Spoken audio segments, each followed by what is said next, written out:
बिस्मिल्लाहिर्रहमानिर्रहीम, अस्सलाम वालेकुम। मेरा नाम सैयद फैसल शकील है। सुप्रीम कोर्ट में आज बड़ी डेवलपमेंट है जी। इमरान खान साहब के केस के हवाले से, जो कि जुडिशल कमीशन बनाने के हवाले से इमरान खान साहब की आईनी दरख्वास्त थी, उसको सुप्रीम कोर्ट ने 28 फरवरी को समाअत के लिए मुकर्रर कर दिया गया है और ये 10 दिसंबर 2024 को ये दरख्वास्त दायर की गई थी और आईनी बेंच ने इसको समाअत के लिए पहले मंजूर किया था।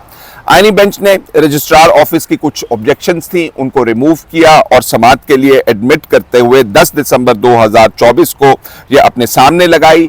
ये दरखास्त इमरान खान साहब की तरफ से 26 मई 2023 को दायर की गई थी। जो बेंच के मेंबरान हैं, इसमें जस्टिस अमीनुद्दीन इनकी सरबराही कर रहे हैं, जस्टिस जमाल खान मंदोखेल साहब हैं, जस्टिस मोहम्मद अली मजहर साहब हैं, जस्टिस हसन अजहर रिजवी साहब, जस्टिस मुसरत हिलाली साहिबा, जस्टिस नईम अख्तर अफगान और जस्टिस शाहिद बिलाल सिद्दीकी साहब शामिल हैं। इस दरखास्त को हामिद खान साहब की वसातत से दायर किया गया था और 28 फरवरी को इसकी समाअत होगी। इसकी पहले समाअत हो चुकी हुई है, लेकिन ये आईनी बेंच के अंदर काफ़ी ज़्यादा तातुल का शिकार रही थी। इसके ऊपर इमरान खान साहब ने बात करते हुए जेल से कहा था कि ये 2023 को दायर हुई, लेकिन इनका कहना था कि इस्टेब्लिशमेंट 9 मई के वाकयात को बहाना बनाकर लंदन प्लान के जरिए या उसके मुताबिक इनकी जमात को ख़त्म करना चाहती है। यानी 9 मई के हवाले से उन्होंने कहा कि ये पाकिस्तान तहरीक इंसाफ के खिलाफ एक कंस्पिरेसी थी। उन्होंने कहा कि जस्टिस काजी फायज ईसा साहब उस वक्त चीफ जस्टिस ऑफ पाकिस्तान थे, उनसे दरख्वास्त की गई कि जुडिशल कमीशन बनाकर 9 मई के वाकयात की हकीकत वाज़े कीजिए। इमरान खान ने दरखास्त में कहा कि 9 मई के वाकयात में मुलव्वस बलवाई जो है, इनकी जमात से ताल्लुक नहीं है। उन्होंने कहा कि सीसीटीवी फुटेज की मदद से इनको पहचाना जा सकता था, लेकिन ये फुटेज चोरी कर ली गई और जिन लोगों ने 9 मई की फुटेज चोरी की है, असल में वही जिम्मेदारान हैं, असल में 9 मई को करवाने वाले। उन्होंने इल्ज़ाम लगाया कि लंदन प्लान के मुताबिक नवाज शरीफ और आसिफ अली जरदारी के केसेस को ख़त्म किया गया और उनकी जमात के खिलाफ काम शुरू किया। अच्छा जी, ये हामिद खान जो इमरान खान साहब के वकील हैं, इनकी वसातत से दरख्वास्त मैंने आपको बताया दायर हुई थी। इसमें जो मुद्दा अलहन है काफ़ी इंटरेस्टिंग है। एक तो वफाक को इसके अंदर इम्प्लीकेट किया गया है, दूसरा वज़ीर आज़म शहबाज शरीफ, मुस्लिम लीग नून के कायद नवाज शरीफ, मरियम नवाज साहिबा और साथ ये नाम सुन के आपको हैरानी होगी कि मौलाना फजलुर रहमान साहब को भी इसमें पार्टी बनाया गया था और निगरान वज़ीर आज़म मोहसिन नकवी इस दरख्वास्त में बतौर मुद्दा अलैन या रिस्पोंडेंट्स शामिल किए गए। दरख्वास्त में कहा गया कि अमन व अमान के वक्त शहरियों को आर्मी एक्ट के तहत ट्रायल गैर कानूनी, गैर आइनी और आज़ाद अदलिया के प्रिंसिपल के भी मुनाफी है। दरख्वास्त में 9 मई और 10 मई के वाकयात को कहा गया कि ये घिनौने वाकयात थे। कंडमनेशन है इमरान खान साहब की तरफ से। इसमें यह भी कहा गया कि इस वाक़े में दर्जनों लोगं की जानें गई और रियासती प्रॉपर्टी या इमलाक को नुकसान पहुंचाया गया, जिसमें कोर कमांडर हाउस या जिना हाउस शामिल था। दरखास्त में इस्तदा की गई है कि जुडिशल कमीशन इंक्वायरी करे, इस वाक़े के जिम्मेदारों को करार वाकई सजा भी दी जाए। अदालत से यह भी इस्तदा की गई कि PTI के वर्कर्स को, सपोर्टर्स को और मेंबर्स को, क्योंकि 9 मई के बाद MPO के तहत डिटेंशन हुई थी और डिटेंशन को, गिरफ्तारियों को गैर कानूनी करार दिया जाए। दरखास्त में कहा गया कि पार्टी मेंबरान को ताकत के जोर पर पार्टी छुड़वाई जा रही है, इस इकदाम को, इस कदम को भी गैर कानूनी करार दें।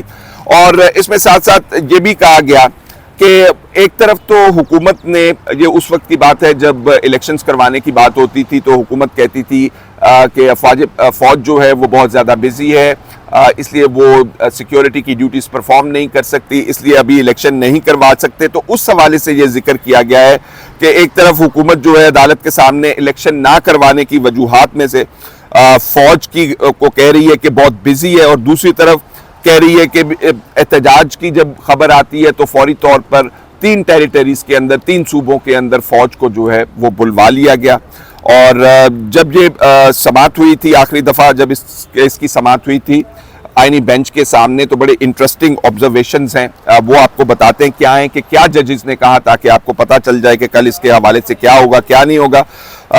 जस्टिस मजहर साहब ने इसके हवाले से कुछ कहा, जस्टिस मुसरत हिलाली साहिबा, जस्टिस मंदोखेल साहब, तमाम लोगों ने इसके ऊपर ऑब्जर्वेशंस दी हुई हैं, वो आपके ज़रा गोश गुजार करते हैं। हामिद खान साहब जब इस केस को प्लीड कर रहे थे या अपने दलाइल दे रहे थे तो उन्होंने कहा कि जी मुल्क के अंदर अनडिक्लेयर्ड मार्शल लॉ है। तो जस्टिस मुसर्रत हिलाली ने कहा कि अनडिक्लेयर्ड मार्शल लॉ की आप बात कर रहे हैं, तो फौज तो होती है वो मार्शल लॉ में खुद आती है, आर्टिकल 245 के तहत जो है फौज को बुलाया जाता है। और यही बात जस्टिस मोहम्मद अली मजहर साहब ने भी की। मंदोखेल साहब ने कहा कि मार्शल लॉ कहकर आप स्वीपिंग स्टेटमेंट दे रहे हैं।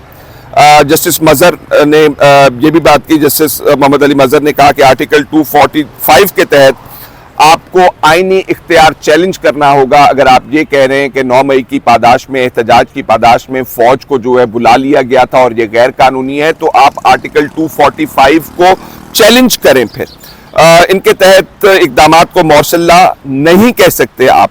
आर्टिकल 245 के इख्तियार को आप इस तरह चैलेंज नहीं कर सकते। आपको बाकायदा तौर पर कहना होगा कि ये गैर आईनी है, तो फिर आप चैलेंज करते हैं। जिसमें जस्टिस मंदोखेल ने कहा कि ये बताइए कि इख्तियार कैसे गलत इस्तेमाल हुआ। इमरान खान समेत सैकड़ों लोगों के खिलाफ मुकदमा दर्ज किए गए, पीटीआई को दीवार के साथ लगाया गया, ये कहना था हामिद खान का। इस जवाब के अंदर जस्टिस मंदोखेल ने कहा कि एफआईआर तो हो गई, अब मामलात अदालतें देखेंगी।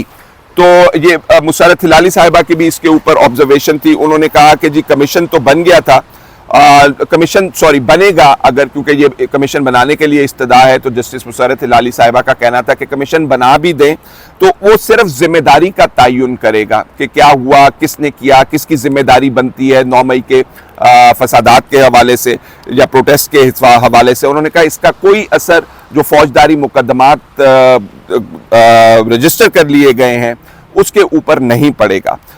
तो जस्टिस मंदोखेल साहब ने इसके ऊपर यह भी सवाल किया हामिद खान साहब से कि ये आप दरखास्त तो ले आए हैं, लेकिन हमें यह भी तो बताइए कि इस दरखास्त को आप हाई कोर्ट पहले चैलेंज कर सकते थे, वहां पे क्यों नहीं गए। तो फिर हामिद खान साहब का इसके ऊपर कहना था कि जी ये पूरे मुल्क का मामला है, तो हम इस दरखास्त को यहाँ पे लेकर आए। आपको साथ ये भी बता दें कि 28 फरवरी को आईनी बेंच के सामने इमरान खान साहब की 9 मई के मुकदमात में पंजाब हुकूमत ने अपील दायर कर रखी है कि इनकी बेल जो है कैंसिल की जाए। वो केसेस और ये कमीशन, जुडिशल कमीशन बनाने वाला केस जो है, इसकी समाअत भी होगी। आपको पता है कि जस्टिस जाया आफरीदी ने सहाफ़ियों से बात करते हुए ये कहा था कि मैंने इमरान खान का ख़त जो है, जिसके अंदर मुख्तलिफ मामलात इमरान खान साहब ने कह रखे थे कि मेरे केसेस की समाअत नहीं होती है, इलेक्शन में धांधली हुई है, मेरे साथ ये ज्यादती हो रही है, वर्कर्स के साथ ज्यादती हो रही है। तो उन्होंने कहा था कि ये आईनी बेंच के हवाले मैंने ख़त कर दिया है। तो एक नतीजा तो ये निकलता हुआ आपको नज़र आ रहा है कि इमरान खान के केसेस जो हैं वो अब समाअत के लिए फिक्स कर दिए गए हैं। कुछ ऑब्जर्वेशंस मैंने आपको बताई ताकि आपको ये पता चल सके कि उस वक्त बेंच के जहन में क्या चल रहा था, क्या नहीं चल रहा था। वैसे ये बताना मुश्किल होता है ऑब्जर्वेशंस की बुनियाद के ऊपर, लेकिन बाज़ दफ़ा जो सवालात पूछे जा रहे होते हैं उन्हीं के बुनियाद के ऊपर फैसले भी आ रहे होते हैं। तो फिलहाल इतना ही, मज़ीद भी आपको अपडेट करेंगे। इजाज़त दीजिए, अल्लाह हाफ़िज़।